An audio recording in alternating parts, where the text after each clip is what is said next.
Assalamualaikum warahmatullahi wabarakatuh.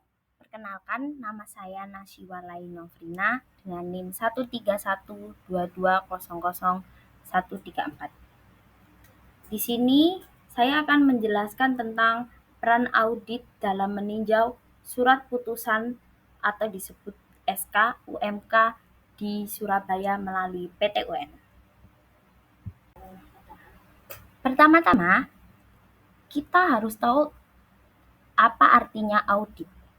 Audit adalah proses pemeriksaan sistematis untuk mengevaluasi bukti dan menentukan apakah suatu kegiatan atau peristiwa ekonomi sesuai dengan kriteria yang telah ditetapkan.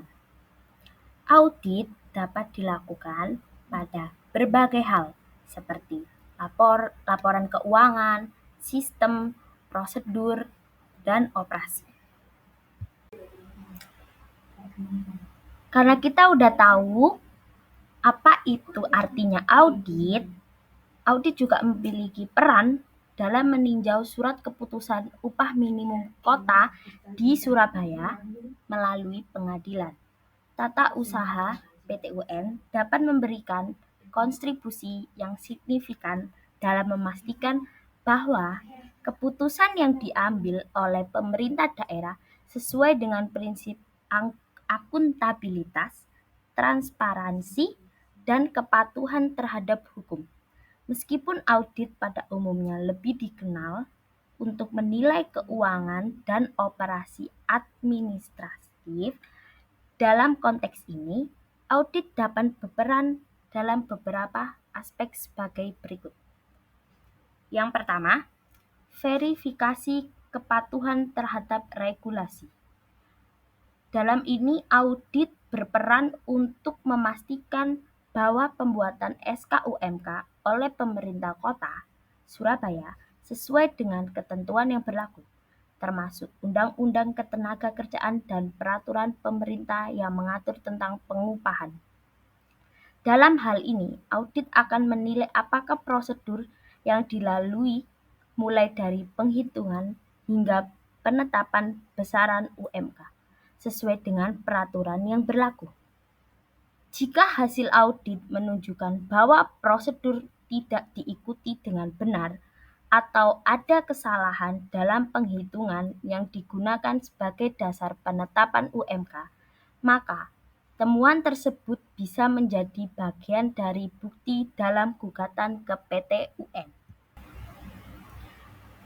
Yang kedua, transparansi dan akuntabilitas dalam pengambilan keputusan.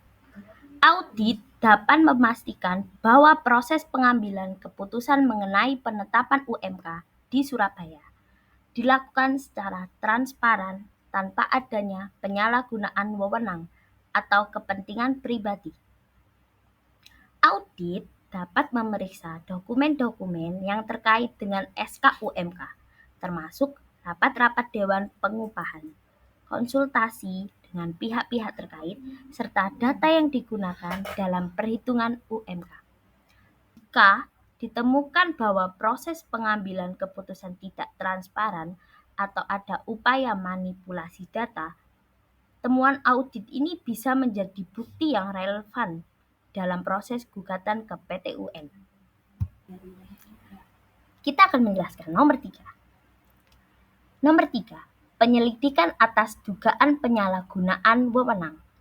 Dalam beberapa kasus, keputusan yang dibuat oleh pemerintah daerah dalam penetapan UMK mungkin diwarnai oleh dugaan penyalahgunaan wewenang atau keputusan yang dibuat dengan bias.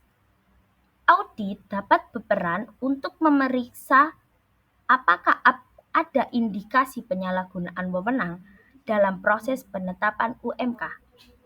Jika temuan audit menunjukkan adanya indikasi penyalahgunaan wewenang atau adanya tekanan yang tidak sah, hal ini bisa menjadi bukti yang diajukan dalam persidangan PT UN untuk membatalkan SKUMK yang diterbitkan. Nomor 4, evaluasi dampak ekonomi dan sosial. Di sini audit melakukan evaluasi terhadap dampak sosial dan ekonomi dari keputusan penetapan UMK di Surabaya. Evaluasi ini penting untuk melihat apakah penurunan atau kenaikan UMK sudah sejalan dengan kondisi perekonomian lokal dan tidak merugikan kelompok pekerja secara berlebihan atau menyebabkan ketidakseimbangan sosial. Jika audit menunjukkan bahwa keputusan UMK tidak mempertimbangkan dampak sosial dan ekonomi yang relevan, hal ini bisa digunakan sebagai dasar untuk menggugat keputusan tersebut di PT UN. Yang kelima, penyusunan laporan dan rekomendasi. Setelah melakukan audit, auditor dapat menyusun laporan yang berisi temuan-temuan terkait kepatuhan hukum, transparansi, dan keadilan dalam proses pembuatan SK UMK. Laporan ini dapat digunakan oleh pihak-pihak yang dirugikan, misalnya serikat pekerja dalam pengajukan gugatan ke PT UN. Di sini kita akan menjelaskan tugas PT UN. Pengadilan Tata Usaha Negara merupakan lingkungan peradilan tata usaha negara di bawah Mahkamah Agung RI sebagai pelaksana kekuasaan kehakiman yang merdeka untuk memeriksa, memutus, dan menyelesaikan sengketa tata usaha negara, yaitu suatu sengketa yang timbul dalam bidang hukum tun antara orang atau badan hukum perdata atau anggota masyarakat dengan badan atau pejabat tun atau pemerintah, baik di pusat maupun di daerah, sebagai akibat dikeluarkannya suatu keputusan tun, termasuk sengketa kepegawaian berdasarkan peraturan perundang-undangan yang berlaku. Di sini kita akan menjelaskan pengawasan oleh PT UN dalam pembuatan SK UMK di Surabaya sudah sesuai dengan peraturan PT UN. Yang pertama, kepatuhan terhadap prosedur hukum. Dalam hal ini, PT UN akan memeriksa apakah pemerintah daerah, Kota Surabaya atau pemerintah Provinsi Jawa Timur telah mengikuti prosedur hukum yang berlaku dalam pembuatan SK UMK, seperti melibatkan Dewan Pengupahan, konsultasi dengan serikat pekerja dan pengusaha, serta pertimbangan faktor-faktor yang relevan seperti inflasi dan kondisi ekonomi. Yang kedua, transparansi dan akuntabilitas. Di sini, PT UN juga akan menilai apakah proses pengembalian keputusan transparan dan tidak ada penyalahgunaan wewenang atau keputusan yang diskriminatif terhadap salah satu pihak. Jika ada indikasi bahwa prosedur tidak transparan atau keputusan melanggar prinsip keadilan, maka PT UN dapat membatalkan keputusan tersebut. Yang ketiga, pertimbangan hukum yang tepat. Jika ada dasar hukum yang tidak dipatuhi atau peraturan yang dilanggar dalam penetapan UMK, PT UN dapat memutuskan bahwa SK UMK tersebut tidak sah. Misalnya, jika UMK ditetapkan tanpa memperhitungkan faktor ekonomi atau ada perbedaan antara ketentuan pusat dan daerah, maka hal tersebut bisa menjadi bahan pertimbangan bagi PT UN. Dan jika ada gugatan terhadap keputusan UMK Surabaya yang sampai ke PT UN, pengadilan akan mengevaluasi apakah SK yang ditetapkan sah dan sudah sesuai dengan ketentuan yang berlaku. Hasil keputusan PT UN bisa mencakup yang pertama, penetapan keputusan yang sah jika pemerintah telah mengikuti prosedur yang benar. Yang kedua, pembatalan atau perbaikan keputusan jika ditemukan penyimpangan prosedural atau pelanggaran hukum. Di sini akan menjelaskan sebelum sebuah perkara masuk ke pengadilan tata usaha negara atau PT UN, Terdapat beberapa langkah atau prosedur yang harus ditempuh oleh pihak yang merasa dirugikan atau pihak yang ingin menggugat keputusan tata usaha negara. Di bawah ini langkah-langkahnya. Yang pertama, upaya administratif atau penyelesaian di luar pengadilan.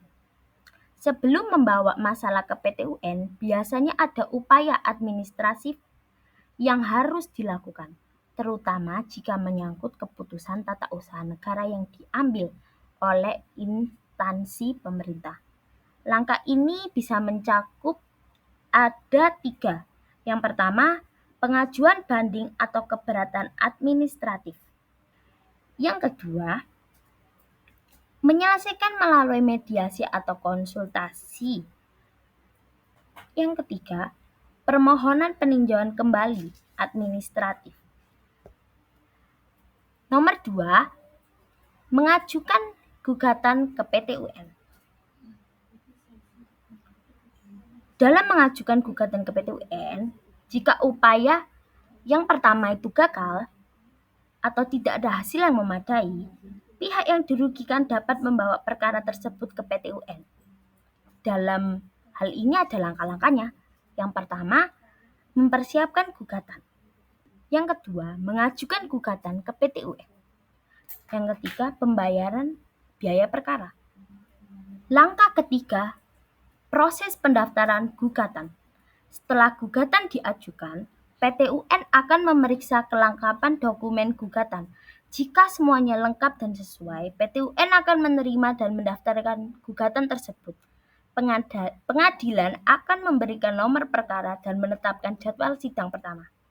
Pemberitahuan kepada tergugat, PT UN akan memberitahukan kepada pihak tergugat atau instansi atau pejabat yang mengeluarkan keputusan mengenai gugatan yang telah diajukan.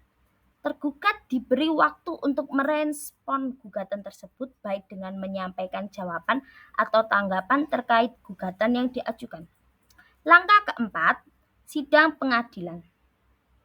Setelah gugatan diterima dan pendaftaran dilakukan, proses persidangan akan dimulai. Dalam sidang pertama, biasanya akan memfokuskan pada pemeriksaan kelengkapan dan keabsahan dokumen, serta menekankan jawaban dari pihak tergugat. Habis dari sidang pertama, ada pembuktian. Dalam hal ini, penggugat dan tergugat akan mempresentasikan bukti-bukti masing-masing penggugat yang menuntut bukti yang mendukung alasan gugatan mereka. Sedangkan tergugat akan memberikan penjelasan tentang mengapa keputusan yang dikeluarkan sah dan sesuai dengan hukum.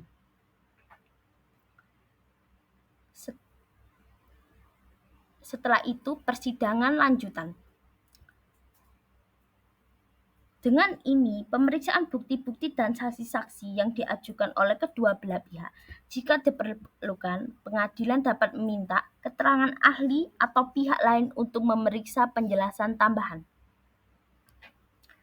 Langkah kelima, putusan pengadilan. Setelah adanya proses persidangan selesai dan seluruh bukti serta argumen telah dipertimbangkan, PT UN akan mengeluarkan putusan. Putusan dapat memutuskan beberapa hal sebagai berikut. Yang pertama, menerima gugatan. Jika PT UN berpendapat bahwa keputusan yang digugat tidak sah atau bertentangan dengan hukum, maka PT UN dapat membatalkan atau mengubah keputusan tersebut. Yang kedua, menolak gugatan. Jika PT UN berpendapat bahwa keputusan yang digugat sah dan tidak ada pelanggaran hukum, maka gugatan akan ditolak dan keputusan yang digugat tetap berlaku. Langkah keenam, upaya hukum lanjutan. Setelah putusan PT UN, pihak yang tidak puas dengan keputusan tersebut masih dapat mengajukan upaya hukum lanjutan berupa banding ke Mahkamah Agung atau MA dalam waktu yang telah ditentukan. Banding ini dilakukan jika terdapat keberatan terhadap keputusan PT UN, baik mengenai substansi keputusan atau prosedur yang diambil dalam pengadilan. Sekian dari penjelasan saya. Terima kasih dan semoga bermanfaat. Wassalamualaikum warahmatullahi wabarakatuh.